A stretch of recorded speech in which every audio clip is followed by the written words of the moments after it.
नमस्कार दोस्तों, मैं नालंदा विश्वविद्यालय बोल रहा हूँ और आज मैं आपको अपनी गौरवशाली और ऐतिहासिक यात्रा के बारे में बताने जा रहा हूँ। ये कहानी न केवल मेरे बारे में है, बल्कि भारत के महानतम विश्वविद्यालयों में से एक के उत्थान और पतन की है।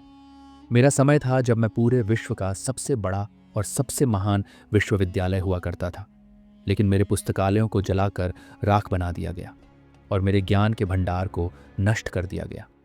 लेकिन अब मैं फिर से आपके सामने हूँ, अपनी कहानी को आपके साथ साझा करने के लिए। वह कौन था जिसने मुझे जलाया? सभी चीज़ों की शुरुआत होती है बख्तियार खिलजी से। बख्तियार खिलजी एक क्रूर आक्रमणकारी, जिसका नाम आज भी इतिहास में डर के रूप में लिया जाता है। जब उसे अपनी तबीयत खराब होने का सामना हुआ तो वह किसी भारतीय पद्धति से इलाज करने के लिए तैयार नहीं था। उसने अपने नियम हकीमों से इलाज कराया, लेकिन हालत में कोई सुधार नहीं हुआ। एक दिन वह मेरे परिसर में घूमते हुए पंडित राहुल श्रीभद्र से मिला, जो मेरे विश्वविद्यालय के चिकित्सा विभाग के प्रमुख थे। पंडित राहुल ने उसे एक इलाज दिया, लेकिन बख्तियार खिलजी का दिल पूरी तरह से बदल गया। उसे एहसास हुआ कि भारतीय चिकित्सा पद्धतियों में एक अलग शक्ति है। लेकिन एक दिन अचानक बख्तियार खिलजी ने मेरी शांतिपूर्ण शिक्षा प्रणाली को नष्ट करने की योजना बनाई। उसने अपने घोड़ों और सेनाओं के साथ मेरी ओर रुख किया। मेरी जमीन, मेरा आंगन, सब कुछ जलाने की योजना बनाई गई। मेरे छात्रों, आचार्यों और पंडितों को बेरहमी से मार दिया गया।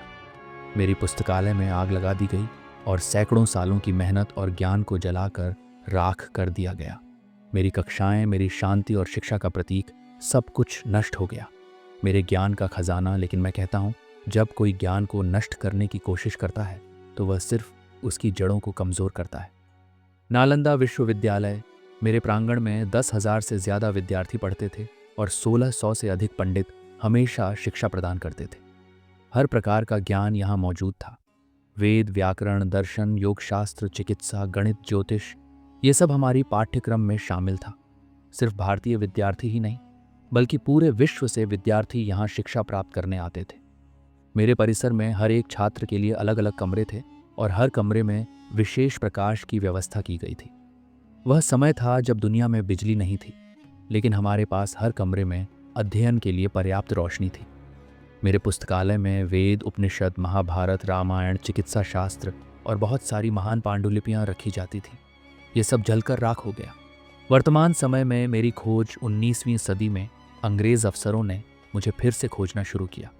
उन्होंने खुदाई की और मेरे अवशेषों को ढूंढा। मेरे इतिहास के अवशेषों को उन्होंने दुनिया के सामने लाया, जिससे मेरा गौरव फिर से जीवित हो उठा।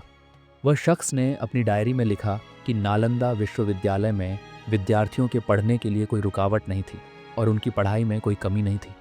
नालंदा विश्वविद्यालय की तरह इस समय का कोई अन्य विश्वविद्यालय नहीं था। मेरे परिसर में छात्र के लिए 30 कमरे थे और उस समय के सभी प्रमुख आचार्य जैसे शीलभद्र, धर्मपाल, चंद्रपाल और अन्य यहाँ शिक्षा देते थे। प्रवेश परीक्षा कठिन थी और केवल सबसे योग्य छात्र ही यहाँ प्रवेश पा सकते थे। मेरे बारे में इतना कुछ कहना है, लेकिन आज के लिए इतना ही। अगले भाग में मैं आपको और भी विशेष बातें बताऊंगा, जैसे मेरे पांडित्यपूर्ण पुस्तकालय, उन महान आचार्यों के योगदान और कैसे मेरी शिक्षा ने पूरे विश्व को प्रभावित किया। अगला भाग जल्द ही आ रहा है। आपको मेरी कहानी कैसी लगी? कृपया कमेंट करें और बताएं। जय हिंद, जय भारत।